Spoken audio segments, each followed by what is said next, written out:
Hello and welcome to another episode of Tuesdays with Tally. This is episode number 5, and I'm your host, Brian Tally. The mission and the goal of this podcast is to bring an engaging conversation that will add value to the lives of everyday people. We will inspire, encourage, educate, and tell the stories of some of America's finest men and women in an effort to motivate you to live your life to its fullest potential.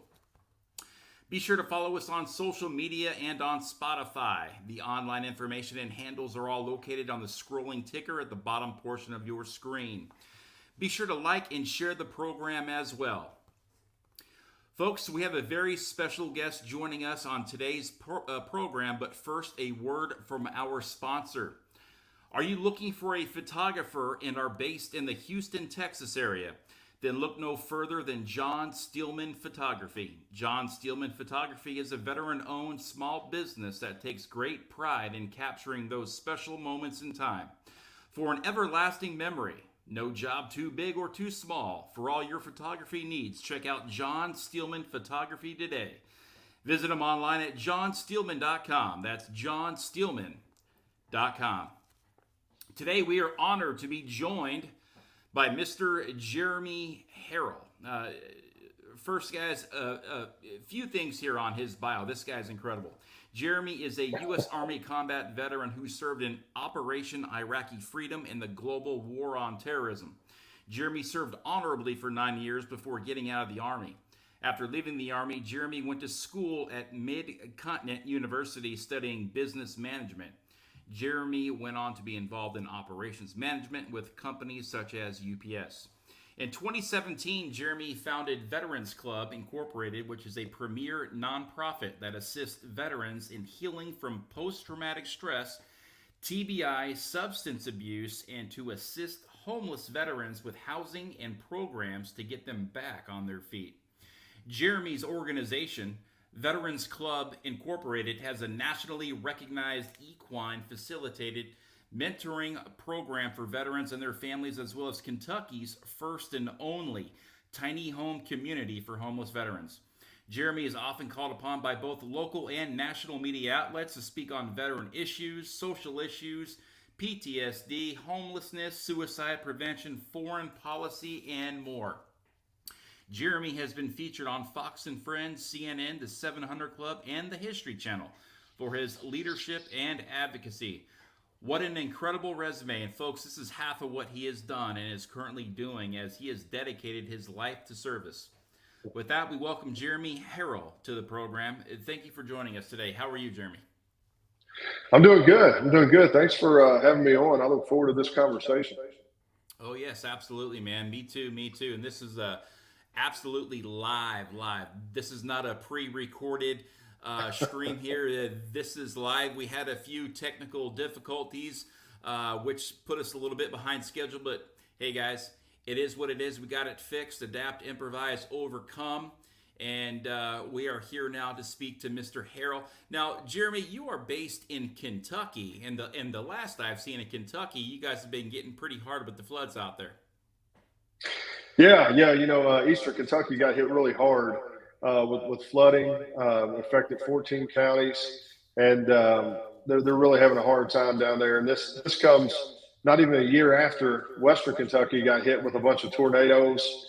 It was a level 4 tornado, and so Kentucky's had it rough this last year. But we're resilient people, and everybody, for considering what they're going through, everybody has an optimistic attitude, and everybody's jumping in to help. I always say that I wish it didn't take disasters to get everybody to take care of each other like they do when there is a disaster. So, yeah, but we're going to make it through it. Right. I've got a really good friend, Glenn Phillips, who's in Kentucky. He's a big veteran supporter himself, as well as a veteran with the VFW there in Kentucky. I see a lot of things that he posts all the time. I know you guys have had some tremendous heartbreak and heartache out there in Kentucky, and we definitely send you guys all of our prayers from Texas and across the country. But let's dig into who Jeremy Harrell is and the pioneer you are. Truly, you are a pioneer in the veteran advocacy world. You started the very first tiny homes project in Kentucky. That is something that many veterans often talk about. Perhaps you could share with us how, what inspired you to get that started, and how has that program been going? Well, the program seems to be going well. We we just knew there was a need, right? In my opinion, there should never be a such thing as homeless veterans. These folks signed a blank check to the United States, and if we're going to be brave enough to send folks to war or other parts of the world to do our bidding, we should take care of them when they come back. And so, because we can't generally rely on the government to help, we decided that we were going to do something, and we wanted to help, reduce that number. We're trying to get to functional zero in Kentucky to start, and we're getting closer every year. But it's been a tremendous project. It's blessed a lot of veterans, and it's going to continue to bless a lot of veterans, and it's allowed us to expand on that program, and even help folks like, for example, Eastern Kentucky, folks who are losing their homes. We'll be able to help those veterans, the same in Western Kentucky, and we're going to take this around the country soon. But this is kind of a trial period for us, and so far so good. How many homes do you currently have right now that you have veterans in occupying? So there are six small homes, and we have plans to build 25 more. Um, and these will be container homes, and it'll be a little community. So it'll have a business center, it'll have a community center, and it'll be an opportunity for veterans to live there and never really have to worry about leaving that space. We'll bring services in, we'll bring folks to help veterans get work. We'll bring all kinds of different education classes, and any kind of assistance needed. We'll bring that into the community so they can get squared away and get on their way to living a life they deserve. So obviously, these are single veterans that don't have families, and you're getting them off the streets, and you're giving them a hand up, if you will, not a hand out. Now, Right. is there any costs associated with living in one of your homes? And is there, any long-term contracts, or is this something that once they get rehabilitated, perhaps if they have a drug or an alcohol substance abuse, issue, or if, is this something that they graduate from, or is this somewhere that they're ultimately going to end up retiring in? Yeah, no, this is a program. It's like a rehabilitation program. So there's no cost to be there. We wouldn't want to create another barrier. So what we do is we invite them in, help them get their finances squared away, help them get mental health care if that's what they need, get them connected to VA services if they desire to do so. If not, we have non-VA partners as well. We make sure that we educate them with financial literacy. We help them get employed, and once they get to a point where our case managers say, okay, you're ready to go out on your own. And when that happens, they graduate. It is a program that they graduate from. Mm-hmm. And so far, we've had many veterans who have went through, and we have had none return to live, but they have returned to become mentors. They have returned to lead peer support groups. They have returned to just stay connected with us. And at this point, we've handed off the operation to another organization who kind of manages that for us as we continue to expand.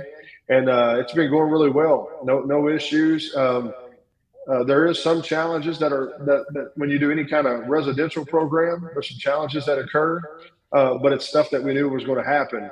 And it's our job to kind of mitigate those challenges and help people stay on the right direction, and help them overcome these challenges that's been haunting them since their service. I mean, we have everybody from Vietnam veterans to post 9/11 veterans that live there, and we just want to make sure that we serve them all, we get them all a fair shot at life, and that's what we do there. Good. So,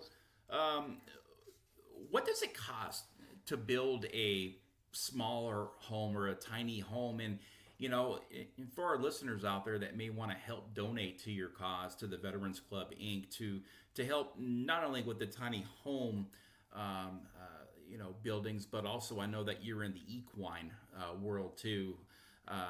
to help veterans connect with animals and stuff like that. But is there somewhere where folks can help donate or get some more information on Veterans Club? Yeah, so we're on all social media platforms at Veterans Club.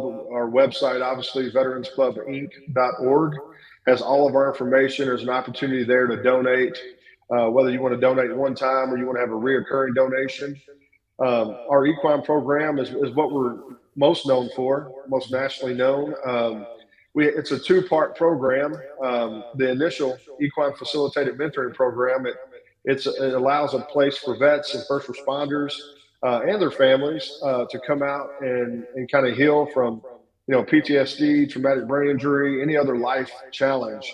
Once they feel like they're on the other side of these, and sometimes it may take a year. There's veterans we've been working with for 4 years. It just depends on the severity of kind of what they've been dealing with. But as soon as they get on the other side of those challenges and say they want to do more with horses, we have a program called Restorative Horsemanship. It's really cool and unique. I don't know that there's a program like it in the country right now, but we partner with the Kentucky Humane Society. And if somebody surrenders a horse or they find abused and neglected horses, and we have wild horses in Eastern Kentucky that sometimes we have to go and catch, and it comes back to the Humane Society. We take veterans out there and we train them how to train the horses to become adoptable. So we get a report from the Humane Society that says, hey, this horse has an issue with crowding someone's space, right? Because maybe there's some anxiety there, some fear.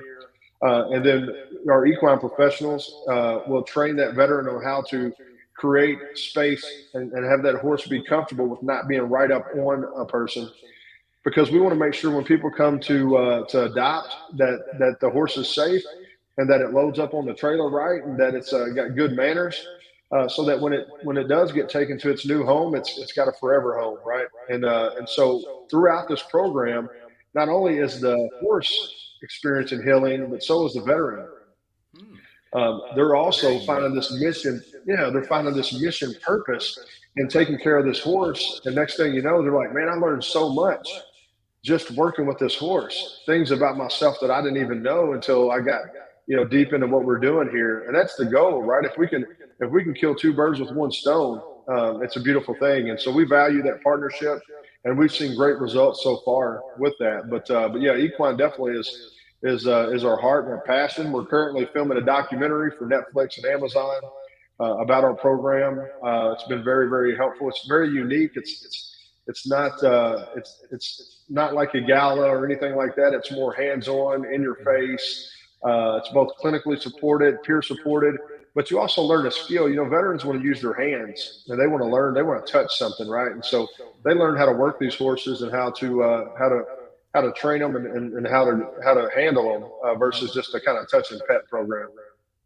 Man, that is awesome. That's very, very unique. And unfortunately, there are so many programs. There's thousands upon thousands of programs in our country to help veterans, recover from post-traumatic stress and substance and alcohol abuse, but there's still so many every day that continue to take their lives, even though with all these programs that are out there for everybody to participate in. So, Jeremy, is this open? Is Veterans Club Incorporated for, say, somebody in California? Man, I really would love to be a part of Veterans Club. I wonder if I can go there, or is this only for somebody, say, from Kentucky? Oh man, we get asked that question a lot, and there are a lot of organizations out there who will say, well, we only help Kentucky veterans, or we only help post 9/11 veterans. In my opinion, that's garbage. If somebody signed the dotted line and they were willing to serve this country, I don't care where you come from. You could be living in Costa Rica. If you want to come to our equine program, we'll welcome you with open arms. The way out of the veteran suicide situation, we believe, is connection.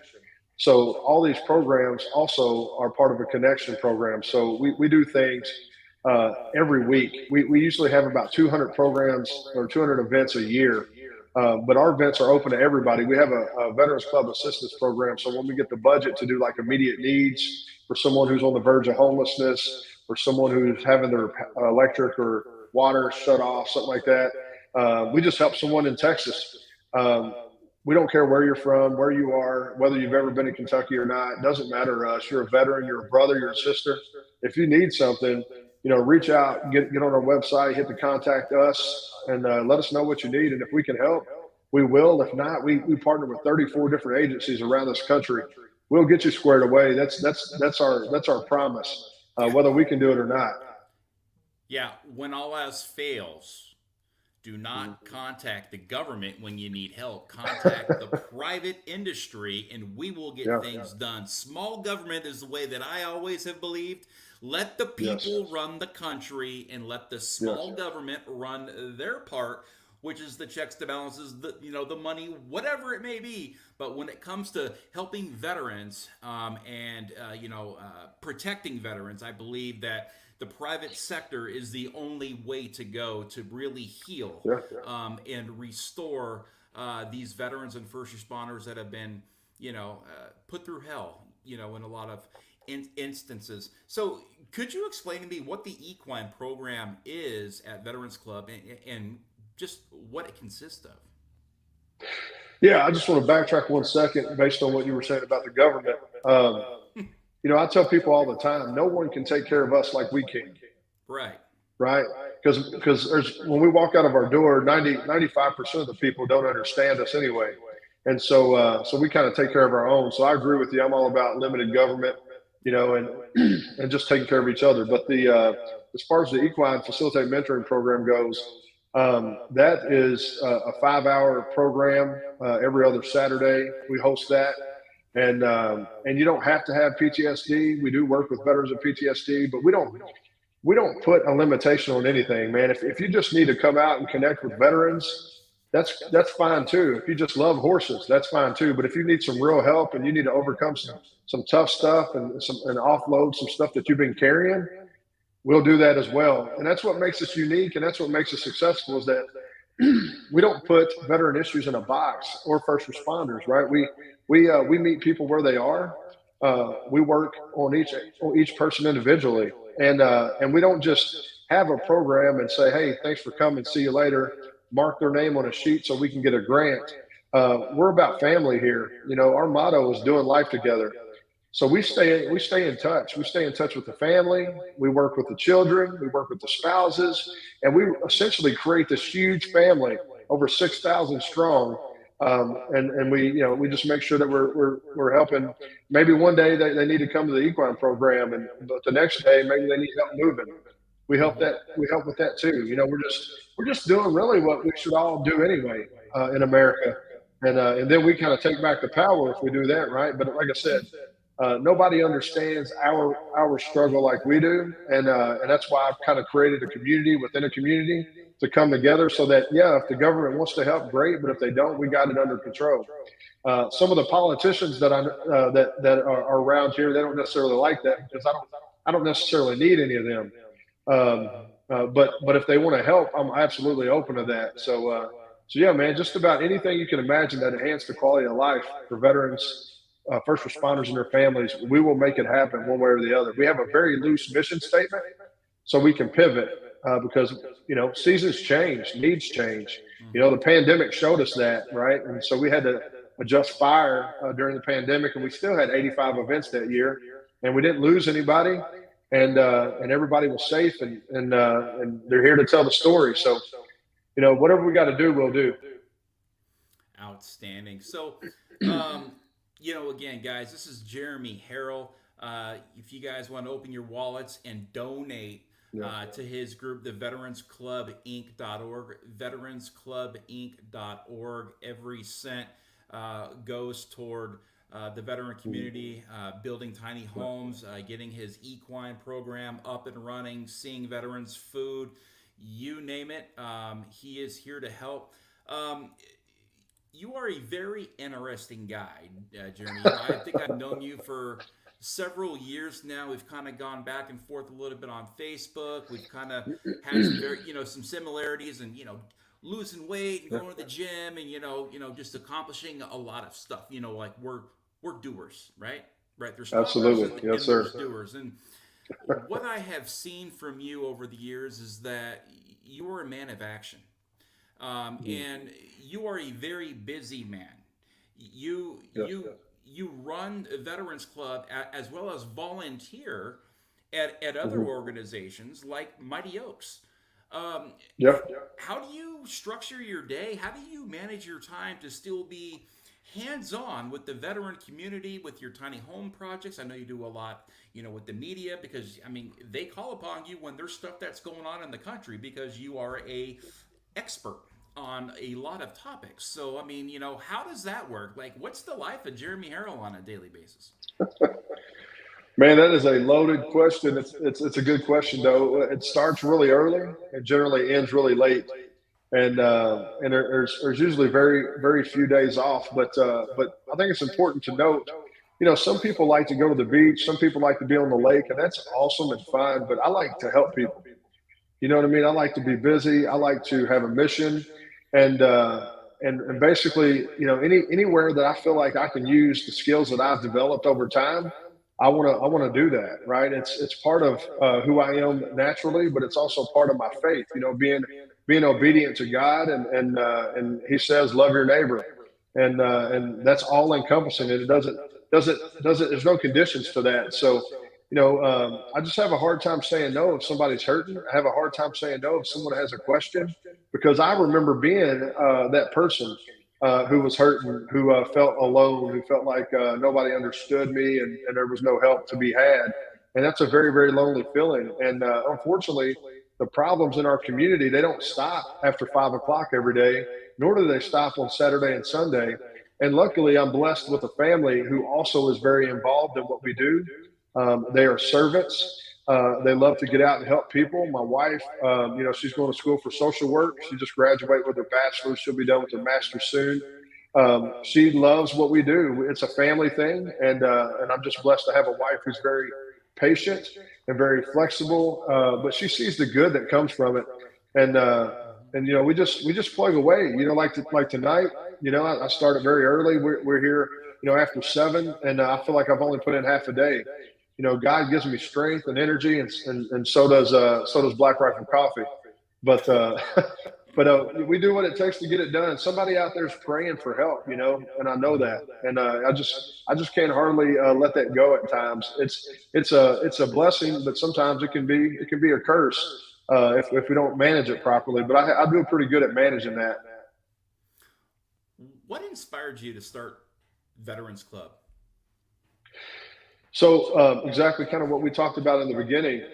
When I come home from Iraq in '04, there were organizations, I think, who were just kind of firing up and getting started. I went during the initial invasion, and so um, there was not a lot of organizations screaming, "Hey, come, let me help you."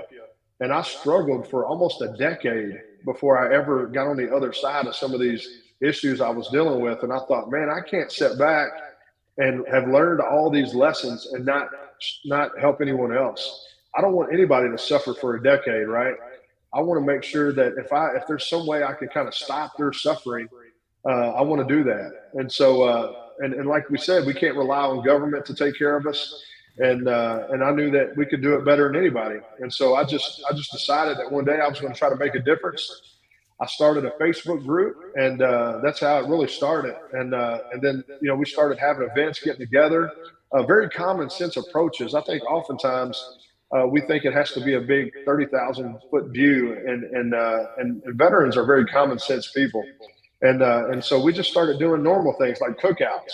We started doing coffee, camaraderie, and coffee. Just very low key, going to the range, and we just grew exponentially. Apparently, there was a need for what we did, and of course, we've grown and expanded our programs and things like that. But I think what makes us so successful is I'm boots on ground. That's what kind of leader I am. You will never see me with my feet on the desk. If we're in Eastern Kentucky, I'm in Eastern Kentucky. If we're on the range, generally I'm on the range. I'm an NCO at heart, man. I was an NCO in the Army, and I like taking care of our people, and that's what I do now. God I bless you, love to man. do it. Yeah. God bless you, man. I love it. You've been called to serve, and you have answered that call to service. We're all called in Yeah. life, Yeah. Jeremy, and some folks see it, and some folks are blinded by it. But Hmm. once you get that call, and to actually answer the call, and when you know that you have contributed to make the society a better place, your community, your state, there's a sense there. There's this, sense of pride, and there's a lot to be proud of there. You have done Absolutely. a remarkable job in Kentucky, and I think we were put on the same path through perhaps Mighty Oaks, and Yes, sir. knowing some other folks, in the veteran community. It's a very small community, and It and I is. think you Yeah. know that too. The veteran community is very small, even though we have 20 million American veterans in this country. It is Right. still very small. I know guys that are connected to these guys, and I'm like, are you kidding me? Like, there's 20 million of us, but yet we all kind of know each other. It's a very small, tight knit community. Yeah, that's a beautiful thing. If we support each other, we can do a whole lot of good. I mean, we learn so much through our military service that transfers over into the civilian world, and some veterans, they say, how do you get started? How did you get to this point? And I said, one veteran at a time, man. Who's your Let's do it. one? Who's your one veteran or one first responder or just one person? You don't even have to be in that community as a person. Who is your one person that you check up on, that you help, that you assist, that you support? And then all of a sudden one turns to two, and here we are, 6,000-7,000 people later, that we're supporting. And it starts small. And everybody talks about the one person, and that's not enough until they're that one person, right? And we read in the Bible about leaving the 99 for the one. So it's just slow and steady wins the race, and just that desire. And it doesn't have to be anything elaborate, like it could just be a cup of coffee. It could be a conversation. It could be just you listening to somebody. Sometimes we don't even need to talk. I think that's something that needs to be said too. There's times where I'll listen to folks, and they don't really want me to say anything at that point. They just want to be heard. And hey, if that's what they need, that's what we should do, man. And so it really stems from just wanting to do something bigger than myself. And I just want to make sure everybody listening today knows that they are capable of doing what I'm doing. I'm not a special flower. I just don't quit. And I just keep moving, and I just keep letting the Lord guide my steps. And he just keeps putting me in situations where we can do some good. And now here we are, and we're continuing to do good. We're continuing to spread across the country, and we'll continue to do so until he's ready for it to be done. But you really don't have to think too long about it. If you think too long about it, you'll never get anything done, right? So just move and figure it out later. That's worked so far. Yeah, you touched on a few things about having veterans that just stop in. Is Veterans Club an open door to where it's open all the time? You can come in and kind of hang out and kind of make yourself at home, couches, TV, community center, or is this something that has a 9 to 5 and folks can come in during hours? I mean, a lot of the pictures that I see of you and a lot of your veterans that you help and have befriended, it seems like a lot of the times you're just hanging out in the barn, in the stall, hanging out, Yeah. kicking back, riding horses, and probably listening to music, like you said, some barbecue and Yeah. stuff like that. I mean, is that a daily day at the club? We just moved into a new headquarters. We renovated this 3,000 square foot building, and it's set up like a home. You walk in, there's 2 big screen TVs on the wall. There's couches, there's chairs, there's a full kitchen, there's a dining area, there's a conference room. Yeah, we want veterans to come in and make themselves at home. First responders, if we tell the local police department, hey, if you're out and about and you need to warm your food up or prepare a lunch, come on in and do that. And oftentimes we'll have lunch for these folks, but we want this to be a place where people come to relax, to talk, to connect. Maybe they want to get one of our books or get some resources, or just hang out and have a cup of coffee. We want this to be a home feel for them. We want them to be comfortable. We want them to know that we're not just here to offer programs. We're here to develop community. And anybody at any time can come in. And a lot of our events are after hours and on the weekends, because we want to be accessible when veterans have the ability to go to things, right? A lot of vets are in the middle of their careers and they're raising families, which is why we include spouses and children just about to every event, unless it's something therapeutic for vets and first responders only. Outside of that, whether we go to the range, we go to a concert, we go to a sports game, or have a family cookout, the whole family's invited. Mom, dad, grandpa, grandma, it doesn't matter. We want to be really close, and we want to create that sense of community, because that's what we miss when we get out. We miss that sense of community, and we feel like no one understands us. Well, there's 7,000 people around here now that understand each other, and we're always open for them to come in and just connect with us. We don't care to stop what we're doing and just have a conversation. I'm very accessible most of the time. I'm usually always in this building, and if I hear somebody come in, I'll walk down and shake their hand, talk to them a little bit, and they really value that. That's where the respect comes from. It's sometimes in this community, when you get a level of success, you tend to try to cut yourself off from the foundation, because maybe you get busy, or maybe you become an influencer of some kind, and you feel like you don't have enough time to talk to the people, right? Well, I've always made a promise that everything else is secondary. The foundation of what we do is being able to communicate with one another, and I'll never get too big, so to speak, where I don't do that. If I do, I'll cut back, because the relationships are the most important to me, and I think that's why we're well respected from the veterans in this region, is because they know that we do what we say we're going to do, and we're all about action. And it's just been it's been a blessing. Yeah. Yeah. It's very unique of you, to say that, hey, look, I don't want to get too big for my britches, and if I do, I'm going to bring myself back down to earth. Because when people identify Veterans Club, they identify with Jeremy Harrell. Yes. I like Jeremy Harrell. That guy's a class act. He is a leader. He saved my life. He is the guy. Veterans Club is Jeremy Harrell. And without Veterans Club, Jeremy Harrell, or without Jeremy Harrell, Veterans Club is not what it is, and not what it is today. Right. So they put your face with that group and organization, and when they come in, they're there to support, the club and everything else. So I think that's very awesome, that you are hands-on, and that you do care enough about everybody that's coming in, that you want to give them, extend your hand, your time. Time is valuable. Time is a gift. And that right there says everything there is to know about you, Jeremy. I know we're running out of time here.